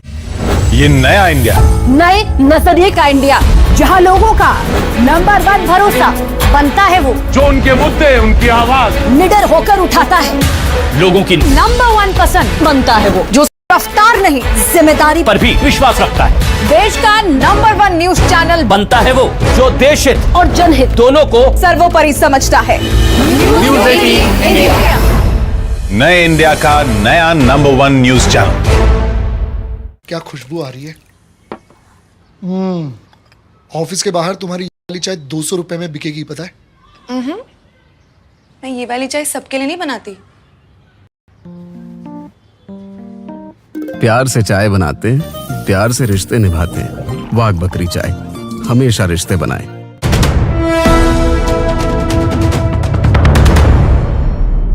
बड़ी खबर आई बंधकों के बदले हमास की एक खतरनाक शर्त से जुड़ी। खबर है कि हमास ने 7 अक्टूबर को बंधक बनाए गए लोगों को छोड़ने के बदले अपने एक ऐसे कमांडर को छोड़ने की शर्त रखी जिस पर 46 इजरायली नागरिकों की हत्या का आरोप है। इब्राहिम हामिद नाम का हमास का यह पूर्व कमांडर इतना खूंखार है कि सिर्फ इस एक कमांडर के बदले ही हमास सभी बंधकों को छोड़ने के लिए तैयार है। इब्राहिम हामिद इजराइल की जेल में बंद है और उसे चलते फिरते बम यानी आत्मघाती लड़ाकों को तैयार करने में महारत हासिल बताई जाती है। जेल जाने से पहले उसने कई बड़े हमलों को अंजाम दिया था और हमास अब 240 से ज्यादा बंधकों को रिहा करने के बदले सिर्फ इब्राहिम हामिद को आजाद देखना चाहता है। यानी हमास की नई शर्त से यह समझा जाता है कि उसका कमांडर इब्राहिम हामिद उसके लिए कितनी अहमियत रखता है, क्योंकि 7 अक्टूबर को इजराइल हमले के बाद हमास ने इजराइल से बंधक बनाए गए लोगों को छोड़ने के बदले पहले 5000 फिलिस्तीनी कैदियों को रिहा करने की मांग रखी थी, जो लंबे वक्त से इजराइल की अलग अलग जेलों में बंद है। लेकिन 1 महीने से ज्यादा का वक्त बीत जाने के बाद हमास ने अपनी शर्त बदलते हुए सभी बंधकों को रिहा करने के बदले सिर्फ हमास कमांडर इब्राहिम हामिद को छोड़ने की शर्त इजराइल की सरकार के सामने रख दी। इजराइल के अखबार द टाइम्स ऑफ इजराइल के मुताबिक करीब 17 साल से इजराइल की जेल में बंद हमास कमांडर इब्राहिम हामिद के हाथ सैकड़ों इजरायली लोगों के खून से सने हैं। द टाइम्स ऑफ इजराइल के मुताबिक नई शर्त के साथ हमास ने यह भी चेतावनी दी है कि अगर उनके कमांडर को छोड़ने की शर्त को इजराइल नहीं मानेगा तो किसी भी बंधक को नहीं छोड़ा जाएगा। यानी इब्राहिम हामिद से कम हमास को कुछ भी मंजूर नहीं। 2006 में गिरफ्तार किए जाने से पहले इब्राहिम हामिद ने इजराइल के सीने पर इतने जख्म दिए हैं जिन्हें कोई भी इजरायली कभी भी बुला नहीं सकेगा। आरोप है कि फिलिस्तीन की आजादी की लड़ाई के नाम पर हमास के कमांडर इब्राहिम हामिद ने पूरे इजराइल में कत्लेआम मचा दिया था और इसी वजह से इजराइल की खुफिया एजेंसी मोसाद और वहां की सेना की हिट लिस्ट में उसका नाम सबसे टॉप पर पहुंच गया था। इब्राहिम हामिद के बारे में कहा जाता है कि वो मानव बम यानी आत्मघाती हमलावर तैयार करने में माहिर है। इजराइल के अखबार द टाइम्स ऑफ इजराइल के मुताबिक 1980 में इब्राहिम हामिद को हमास के मिलिट्री विंग अल कसाम ब्रिगेड का कमांडर बनाया गया था और वेस्ट बैंक की जिम्मेदारी दी गई थी। उसे बम बनाने और आत्मघाती हमलावर तैयार करने में महारत हासिल थी। हमले की साजिश रचने के आरोप में उसे गिरफ्तार किया गया, लेकिन 2001 में उसे जेल से रिहा करना पड़ा। द टाइम्स इजराइल के मुताबिक जेल से रिहाई के बाद इब्राहिम हामिद ने इजराइल को दुनिया के नक्शे से खत्म करने की कसम खाई और इजराइल के खिलाफ आत्मघाती हमलावरों की एक ऐसी फौज तैयार कर दी थी जो उसके एक इशारे पर तबाही मचाने के लिए तैयार थी। इजराइल के अखबार द टाइम्स ऑफ इजराइल के मुताबिक उसके तैयार किए गए आत्मघाती हमलावरों ने इजराइल के अलग अलग शहरों में कई बड़े धमाकों को अंजाम दिया था, जिनमें सैकड़ों मासूम इजरायली नागरिकों की जान चली गई थी। द टाइम्स ऑफ इजराइल के मुताबिक इब्राहिम हामिद के इशारे पर 2001 में यरूशलेम में एक सरकारी इमारत पर आत्मघाती हमला हुआ था जिसमें 10 लोग मारे गए। यरूशलेम में ही 2002 और 2003 में भी 2 बड़े आत्मघाती हमलों में 18 इजरायली नागरिकों की जान चली गई थी और तब इन सभी आत्मघाती हमलों का आरोप हमास के कमांडर इब्राहिम हामिद पर ही लगा था, जिसके बाद इजराइल की सेना और खुफिया एजेंसी मोसाद की आंखों में वो कील की तरह चुभने लगा। 23 मई 2006 को वेस्ट बैंक में एक ऑपरेशन के बाद हमास के इस सबसे खूंखार कमांडर को गिरफ्तार कर लिया गया और जेल में बंद कर दिया गया था और तब से वो इजराइल की अलग अलग जेलों में कैद है। 2012 में इजराइल की मिलिट्री कोर्ट ने इब्राहिम हामिद को 46 इजरायली नागरिकों की हत्या के मामले में दोषी मानते हुए आजीवन कैद की सजा सुनाई थी, क्योंकि इजराइल में हुए आत्मघाती हमलों के पीछे उसका हाथ होने के सबूत इजराइल की खुफिया एजेंसी मोसाद ने कोर्ट के सामने पेश किए। उस वक्त इजराइल की कोर्ट ने 46 लोगों की मौत और करीब 500 लोगों के घायल होने के मामले में इब्राहिम हामिद को दोषी करार दिया था और करीब 17 सालों से जेल में बंद इब्राहिम हामिद एक बार फिर से चर्चा में है, क्योंकि उसके बदले हमास 240 बंधकों को एक साथ रिहा करने को तैयार हो गया। इजराइल की मीडिया ने तो इब्राहिम हामिद को हमास कमांडर और 7 अक्टूबर के हमले के मास्टरमाइंड मोहम्मद दईफ और यहिया सिनवार से भी खूंखार बताया। न्यूज एजेंसी रॉयटर्स के मुताबिक इजराइल को इस बात का डर है कि जेल से रिहा होने के बाद इब्राहिम हामिद फिर से इजराइल के खिलाफ बड़ी साजिश रच सकता है, क्योंकि इब्राहिम हामिद हमास का वो कमांडर है जिसने जेल में रहते हुए भी इजराइल की सरकार की नाक में दम कर दिया था। आरोप है कि इसी साल मई महीने में इजराइल की जेलों में भड़की हिंसा के दौरान जेल के अंदर उसने फिलिस्तीन के कैदियों की अगुवाई भी की थी और जेल प्रशासन और इजराइल की सरकार के खिलाफ आवाज बुलंद की थी।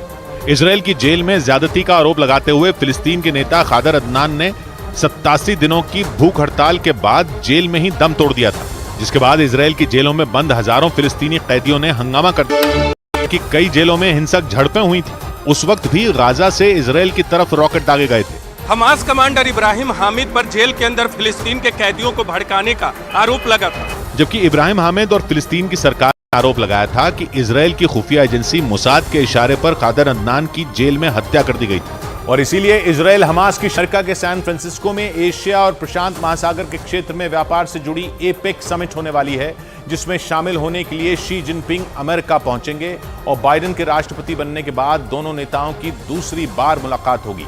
शी जिनपिंग अमेरिका के कई बड़े व्यापारियों के साथ डिनर भी करेंगे, जिस पर हजारों डॉलर खर्च किए जाने की खबर आई है, जिसका मतलब यह हुआ कि विश्व युद्ध की आशंका के बीच चीन और अमेरिका के नेता एक मंच पर दिखने वाले हैं, जिसमें दोनों देशों के बीच व्यापार पर बात होने की संभावना है। लेकिन दुनिया की नजर इस मुलाकात पर इसलिए भी टिक गई क्योंकि दोनों नेता इजराइल और हमास की जंग के बीच मिलने वाले हैं और इसीलिए दुनिया बाइडेन और शी जिनपिंग की मुलाकात की ओर नजरें गड़ा बैठी है। ये मुलाकात अमेरिका के सैन फ्रांसिस्को में होने वाली है, जहां एशिया और प्रशांत महासागर के क्षेत्र में व्यापार से जुड़ी एपेक समिट होने वाली है, जिसमें शामिल होने के लिए शी जिनपिंग अमेरिका पहुंचने वाले हैं और अपने दौरे पर बाइडेन और अमेरिका के कई बड़े व्यापारियों से मिलने वाले हैं। ये सारी जानकारी व्हाइट हाउस ने दी, जिसके बाद बाइडेन और शी जिनपिंग की मुलाकात का बेसब्री से इंतजार होने लगा, क्योंकि दो बड़ी जंगों के बीच दुनिया में विश्व युद्ध की आहट सुनाई दे रही है और दुनिया में साफ तौर पर अलग अलग गुट दिखाई दे रहे हैं और चीन और अमेरिका दोनों अलग अलग गुट में हैं। और वैसे भी यूक्रेन जंग के बाद दोनों देशों के बीच दूरियां बढ़ गई थी। इजराइल और हमास की जंग के बाद तो दोनों के रिश्ते और खराब होने की खबर आई,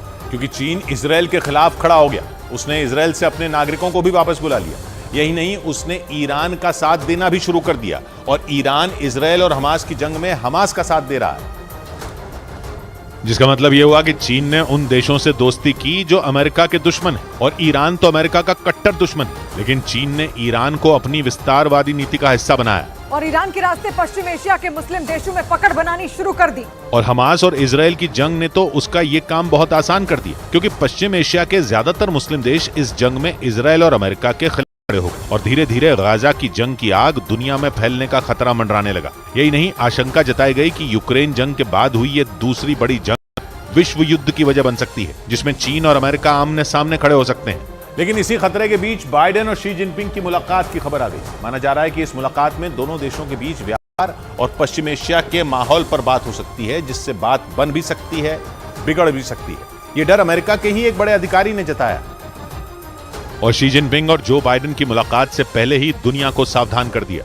क्योंकि अमेरिका के एक बड़े अधिकारी ने बयान दिया कि अगर दोनों नेताओं की मुलाकात ठीक नहीं रही तो चीन और अमेरिका के संबंध बिगड़ जाएंगे, यानी चीन और अमेरिका की दुश्मनी बढ़ सकती है। न्यूयॉर्क टाइम्स ने तो अपनी एक रिपोर्ट में दावा किया कि शी और बाइडेन की मुलाकात से कुछ खास नहीं निकलेगा। हालांकि अमेरिका में इस मुलाकात को लेकर जोर शोर से तैयारी की गई, क्योंकि खबर है कि शी जिनपिंग और अमेरिकी व्यापारियों के डिनर पर अरबों डॉलर खर्च किए जा रहे हैं, क्योंकि दोनों देश यूक्रेन जंग के बाद बिगड़े आर्थिक रिश्ते सुधारना चाहते हैं। लेकिन पर्दे के पीछे की खबर यह है कि दोनों देशों के बीच यूक्रेन और गाजा पर बात हो सकती है और यही है असली मुद्दा, क्योंकि दो बड़ी जंगों के बीच दुनिया बारूद के ढेर पर बैठी है, जिसमें चीन और अमेरिका धमाका भी कर सकते हैं और उस पर पानी भी छिड़क सकते हैं। बड़ी खबर आई दक्षिण कोरिया से। खबर है कि उत्तर कोरिया की परमाणु धमकियों से तंग आ चुके दक्षिण कोरिया ने उसे सबक सिखाने के लिए अमेरिका के साथ सुरक्षा समझौते में बड़ा बदलाव कर दिया।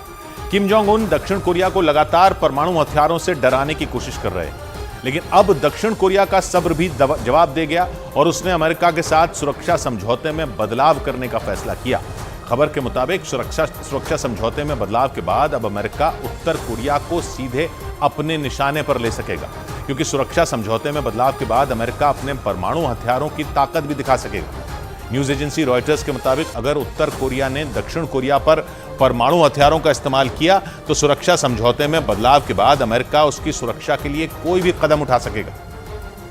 और अगर जरूरत पड़ी तो अमेरिका परमाणु हथियारों का भी इस्तेमाल किम जोंग उन के खिलाफ कर सकेगा, क्योंकि नए सुरक्षा समझौते में दक्षिण कोरिया ने उसे ये ताकत दे दी। क्योंकि किम जोंग उन दक्षिण कोरिया को लगातार अपनी खतरनाक मिसाइलों से डराने की कोशिश कर रहे हैं और वो परमाणु हथियारों का भी दम दिखाते आए हैं। लेकिन उत्तर कोरिया की बढ़ती धमकी को देखते हुए दक्षिण कोरिया ने भी उसके फन को कुचलने के लिए अमेरिका के साथ सुरक्षा समझौते में बदलाव कर दिया। न्यूज एजेंसी रॉयटर्स के मुताबिक सुरक्षा समझौते में बदलाव कर अमेरिका ताकत को और ज्यादा बढ़ा दिया गया, जिसके मुताबिक अगर उत्तर कोरिया किसी भी सूरत में दक्षिण कोरिया पर परमाणु हथियारों का इस्तेमाल करता है तो अमेरिका भी उसकी सुरक्षा के लिए अपने परमाणु हथियारों का इस्तेमाल कर सकेगा। इतना ही नहीं, खबर के मुताबिक जरूरत पड़ने पर अमेरिका अपने सैनिकों को जंग के मैदान में भी उतार सकता है। यानी जैसे सैन्य संगठन नेटो से जुड़े देश अपने सहयोगी देशों की मदद के लिए अपनी सेना भेज सकते हैं, वैसे ही सुरक्षा समझौते में बदलाव के बाद अमेरिका भी दक्षिण कोरिया की मदद कर पाएगा। मतलब ये कि अगर उत्तर कोरिया ने दक्षिण कोरिया के साथ जंग छेड़ी तो उसे इसकी भारी कीमत चुकानी पड़ सकती है, क्योंकि अगर अमेरिका के सैनिक ताकतवर हथियारों के साथ दक्षिण कोरिया की सुरक्षा के लिए खड़े हो गए तो किम जोंग उन की सेना के लिए हमले करना बहुत मुश्किल हो सकता है। अमेरिका अपने दोस्त दक्षिण कोरिया की ताकत लगातार बढ़ा रहा है। उसके सैनिकों ने बीते कुछ वक्त में समंदर से लेकर आसमान तक वहां सैन्य अभ्यास किया है और तानाशाह किम जोंग उनको सबसे ज्यादा यही बात चुभ रही है और इसीलिए उत्तर कोरिया अमेरिका को भी लगातार धमकी देता आया है। लेकिन उसने सपने में भी नहीं सोचा होगा कि अमेरिका और दक्षिण कोरिया उसके साथ खेल कर देंगे।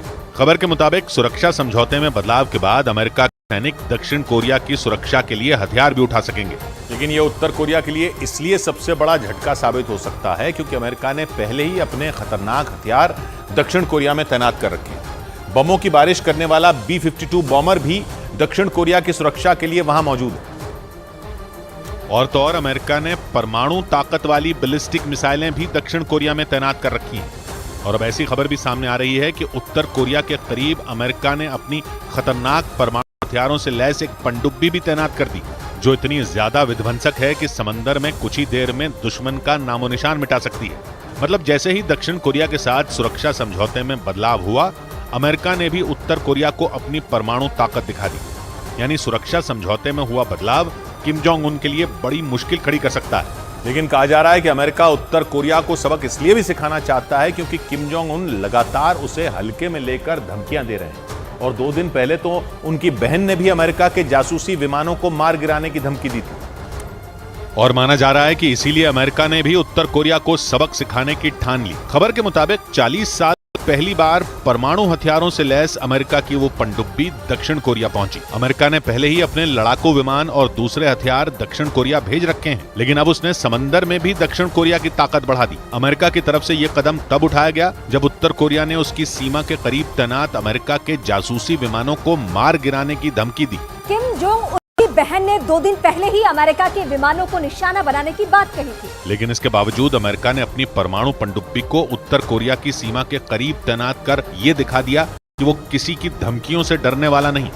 हालांकि अमेरिका के लिए खतरा सिर्फ उत्तर कोरिया ही नहीं बल्कि रूस के साथ उसके गठजोड़ ने भी अमेरिका की चिंता बढ़ा दी है। कुछ दिन पहले ही ऐसी खबरें सामने आई थी कि रूस जासूसी करने वाली सैटेलाइट बनाने में उत्तर कोरिया की मदद कर रहा है और तो ऐसा करने में कामयाब हो गया तो अमेरिका की मुश्किलें बढ़ जाएंगी। कहा जा रहा है कि इसीलिए दक्षिण कोरिया के जरिए ही सही, लेकिन अमेरिका उत्तर कोरिया पर नजर रखने के लिए वहां अपनी भूमिका और ज्यादा बढ़ाने में जुट गया, क्योंकि दक्षिण कोरिया, जापान और फिलीपींस के समंदर में अमेरिका के युद्धपोत तैनात रहते हैं। ऐसे में अगर उत्तर कोरिया ने रूस की मदद से जासूसी सैटेलाइट तैयार कर ली तो वो सीधे अमेरिका के युद्धपोतों पर नजर रखने में सक्षम हो सकता है। और ऐसा हुआ तो अमेरिका और दक्षिण कोरिया की उत्तर कोरिया के खिलाफ सारी की सारी प्लानिंग धरी रह जाएगी।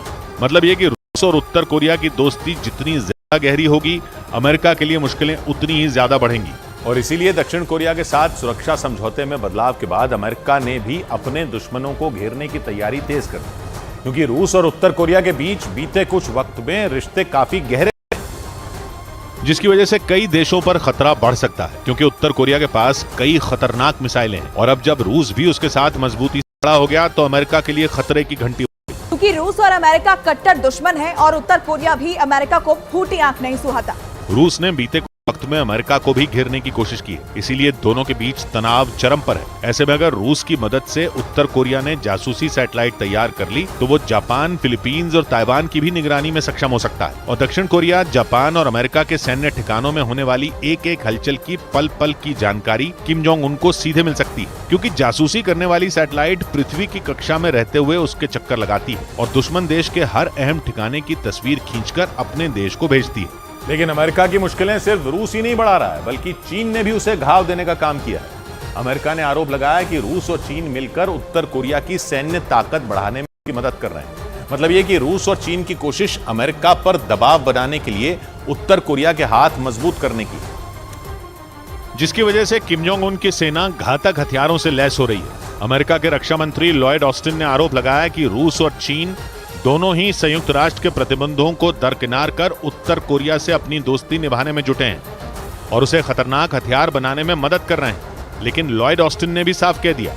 कि अमेरिका दक्षिण कोरिया की हर तरीके से मदद करता रहेगा और अगर उत्तर कोरिया ने उस पर हमले किए तो उसे ऐसा जवाब दिया जाएगा जिसके बारे में उसने सोचा भी नहीं होगा। और कहा जा रहा है कि इसी कड़ी में अमेरिका ने दक्षिण कोरिया की सीमा को और ज्यादा सुरक्षित करने के लिए अपनी परमाणु पनडुब्बी भेज दी ताकि समंदर में दुश्मनों की बढ़ती ताकत पर लगाम लगाई जा सके। और इसीलिए अमेरिका और दक्षिण कोरिया की नौसेना ने समंदर में दुश्मन पर हमले का अभ्यास किया। इस अभ्यास में अमेरिका के खतरनाक युद्धपोतों के साथ ही उसकी एक पनडुब्बी ने भी हिस्सा लिया ताकि समंदर में चीन और उत्तर कोरिया के सामने शक्ति प्रदर्शन किया जा सके। और समंदर में दुश्मन को कैसे मुंहतोड़ जवाब दिया जाए, दक्षिण कोरिया की नौसेना ने इसका अभ्यास किया। अमेरिका के एक दो नहीं बल्कि कई युद्धपोतों ने समंदर में हो रही मिलिट्री ड्रिल में हिस्सा लिया। युद्धपोतों के जरिए अमेरिका और दक्षिण कोरिया के जवानों ने जंग जैसे हालात बनाकर उनसे निपटने का अभ्यास किया। दुश्मन को घेर कर कैसे उसे खत्म किया जाए इसका भी अभ्यास किया गया। लेकिन दक्षिण कोरिया ने समंदर के साथ ही आसमान में भी अपनी ताकत बढ़ाई। लड़ाकू हेलीकॉप्टरों से आसमान में भी हमले का अभ्यास किया गया। अमेरिका के जवानों के साथ दक्षिण कोरिया की वायुसेना ने काफी देर तक हवा में दुश्मन को ढेर करने की ट्रेनिंग ली, जिससे साफ हो गया कि किम जोंग उन की धमकियों से निपटने के लिए दक्षिण कोरिया ने भी पूरी ताकत झोंक रखी है। उधर दावा है कि रूस को घेरने के लिए अमेरिका ने यूरोप के देश नेदरलैंड्स के लड़ाकू विमानों को परमाणु हथियारों से लैस करने की तैयारी कर ली। यूरेशियन टाइम्स नाम की वेबसाइट के मुताबिक अमेरिका ने यह फैसला बेलारूस में रूस के परमाणु हथियार तैनात किए जाने के बाद लिया, क्योंकि अमेरिका को लग रहा है कि पुतिन कभी भी परमाणु हमला कर सकते हैं और उनके निशाने पर यूक्रेन के साथ ही उसके मददगार नेटो देश भी होंगे। इसीलिए अमेरिका ने रूस पर पलटवार करने की तैयारियां तेज कर दी है, जिसके तहत उसने नेटो सदस्य नेदरलैंड्स के F-35 लड़ाकू विमानों को परमाणु बम B-61-12 से लैस करने का काम शुरू कर दिया। नेदरलैंड्स की वायुसेना की ओर से इसकी एक तस्वीर भी जारी की गई, जिसमें उसका एक लड़ाकू विमान B-61-12 परमाणु बम के परीक्षण वर्ग को अपने साथ लेकर जाता नजर आया। B-61-12 ग्रेविटी बम है और फटने से पहले जमीन के कई फीट अंदर तक जाता है। इस बम को 1945 में जापान के हिरोशिमा में फटे परमाणु बम से कई गुना ताकतवर माना जाता है।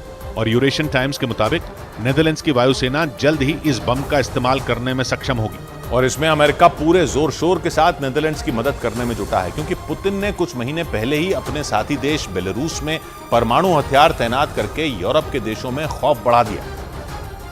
और माना जा रहा है कि इसीलिए अमेरिका ने नेदरलैंड्स को परमाणु शक्ति से लैस करने का काम तेज कर दिया ताकि यूरोप में नेटो की ताकत बढ़ाई जा सके।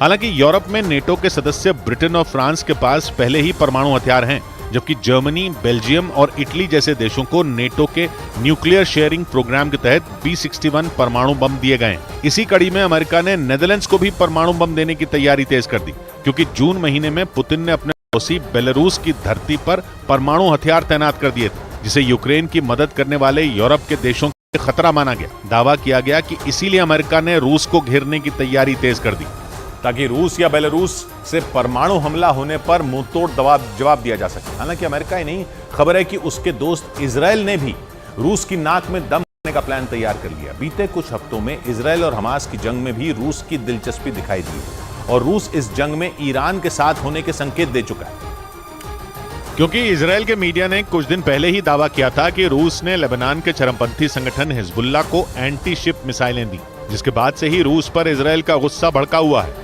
इसीलिए इजराइल अब वो करने में जुट गया जो यूक्रेन जंग के बीच रूस की मुसीबतें बढ़ा सकता है, क्योंकि इजराइल ने रूस के पड़ोसी फिनलैंड को अपना खतरनाक डिफेंस सिस्टम डेविड स्लिंग देने के समझौते को मंजूरी दी रूस और फिनलैंड 1300 किलोमीटर से ज्यादा लंबी सीमा साझा करते हैं और यूक्रेन की मदद करने की वजह से नेटो सदस्य फिनलैंड हर वक्त रूस के निशाने पर रहता है। इसलिए फिनलैंड लंबे समय से अपनी सुरक्षा को मजबूत करने के लिए इजराइल से डिफेंस सिस्टम की मांग कर रहा था, लेकिन इजराइल उसे ये देने को तैयार नहीं था। हालांकि रूस से तनाव के बीच इजराइल ने फिनलैंड की मांग मंजूर कर ली, क्योंकि रूस ने हमास से जंग लड़ रहे इजराइल को भड़काने के कई मौके दिए, जिसकी वजह से दोनों देशों के बीच दूरियां लगातार बढ़ती दिख रही, क्योंकि इजराइल और अमेरिका ये बिल्कुल नहीं चाहते कि रूस की एंट्री हमास और इजराइल की जंग में, जिनमें सबसे बड़ी वजह रूस का इजराइल के कट्टर दुश्मन ईरान के साथ खड़ा होना है। क्योंकि यूक्रेन से जंग के बीच रूस और ईरान की दोस्ती गहरी होती गई, और ऐसा इसलिए क्योंकि जब अमेरिका समेत पश्चिमी देश यूक्रेन के साथ खड़े हो गए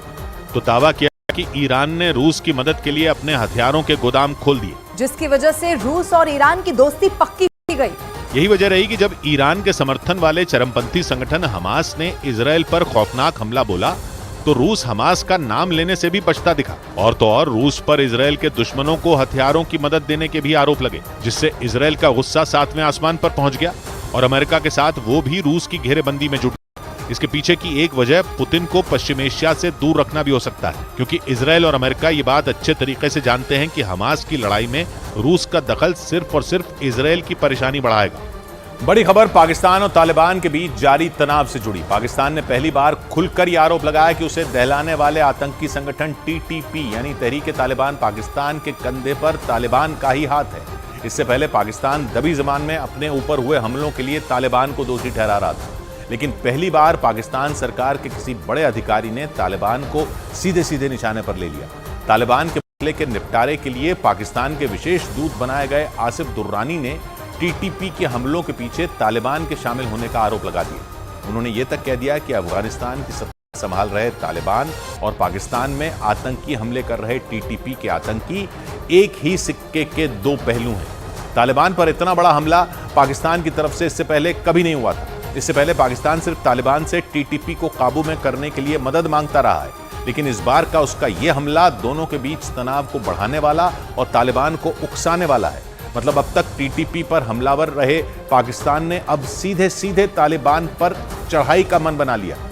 पाकिस्तान ने आरोप लगाया कि टीटीपी यानी तहरीक तालिबान पाकिस्तान असल में तालिबान का ही मुखौटा है, और पाकिस्तान के मुताबिक टीटीपी वही करता है जो उसे तालिबान करने के लिए कहते हैं, फिर चाहे वो पाकिस्तान की सेना पर हमला हो या फिर उसके शहरों में आत्मघाती धमाके। क्योंकि पाकिस्तान का आरोप है कि इन सब के पीछे तालिबान का ही हाथ होता है। तालिबान पर यह आरोप पाकिस्तान के विशेष प्रतिनिधि आसिफ दुर्रानी ने लगाया, जिन्हें टीटीपी के मामले में बातचीत के लिए पाकिस्तान ने कुछ महीने पहले खास तौर पर अफगानिस्तान भेजा था। उन्होंने दावा किया कि अफगानिस्तान में बैठी तालिबान सरकार ही पाकिस्तान के खिलाफ साजिश रचने का काम करती है और उसकी इस साजिश को अंजाम टीटीपी के लड़ाके देते हैं, जो इस वक्त पाकिस्तान की सबसे बड़ी मुसीबत बने हुए हैं। मतलब पाकिस्तान ने अपने देश में बढ़ते आतंकवादी हमलों के लिए सीधे सीधे अपने पड़ोसी अफगानिस्तान को जिम्मेदार ठहरा दिया। लेकिन पाकिस्तान और अफगानिस्तान के बीच शुरू से तलवारें नहीं खिंची थी, बल्कि कुछ साल पहले तक तो दोनों देश अच्छे दोस्त हुआ करते थे। यहां तक कि अफगानिस्तान में तालिबान का शासन आने में भी पाकिस्तान की बड़ी भूमिका मानी जाती है।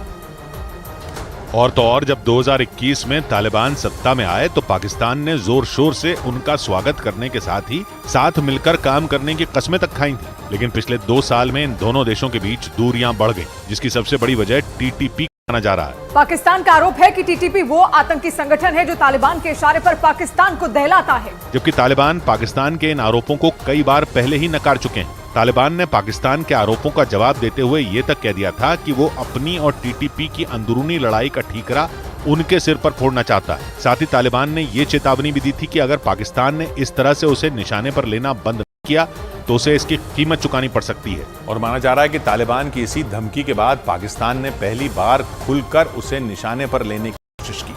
पाकिस्तान के विशेष दूत आसिफ दुर्रानी ने दावा किया कि टीटीपी पाकिस्तान में तालिबान की कठपुतली की तरह काम कर रहा है, और इसीलिए पाकिस्तान ने तालिबान से कई बार टीटीपी को रोकने के लिए कहा, लेकिन इसके बावजूद तालिबान ने इस पर कोई एक्शन नहीं लिया। पाकिस्तान के विशेष दूत आसिफ दुर्रानी के मुताबिक उन्होंने खुद इस मामले में काबुल जाकर तालिबान सरकार से मदद मांगी थी, लेकिन तालिबान ने उनकी मदद करने से साफ इनकार कर दिया था। और पाकिस्तान के मुताबिक तालिबान ने इसे उस वक्त पाकिस्तान का अंदरूनी मसला बताया था। मतलब तालिबान ने इस मामले में टांग अड़ाने से मना कर दिया था। हालांकि दूसरी तरफ तालिबान ये आरोप लगाते रहे हैं कि टीटीपी के हमलों से झुंझलाए पाकिस्तान ने उसके यहां रह रहे अफगान शरणार्थियों से इस बात का बदला चुकाया और उन्हें धक्के मारकर पाकिस्तान से बाहर कर दिया, क्योंकि तालिबान के मुताबिक पाकिस्तान अपने यहां हुए हमलों के लिए अफगान नागरिकों को भी जिम्मेदार मानता था। वो जो सबका सहारा लगता है, वो जो सबका सहारा लगता है, खुद में दर का किनारा लगता है। सौ बात की एक बात कही दरवेश ने, बो रहा है जगह जगह जो बबूल, कोई फूलों का मारा लगता है। मिलते हैं कल, घड़ी जब इशारा करेगी 9 बजे रात का, वक्त फिर होगा 100 बात की एक बात। नंबर 1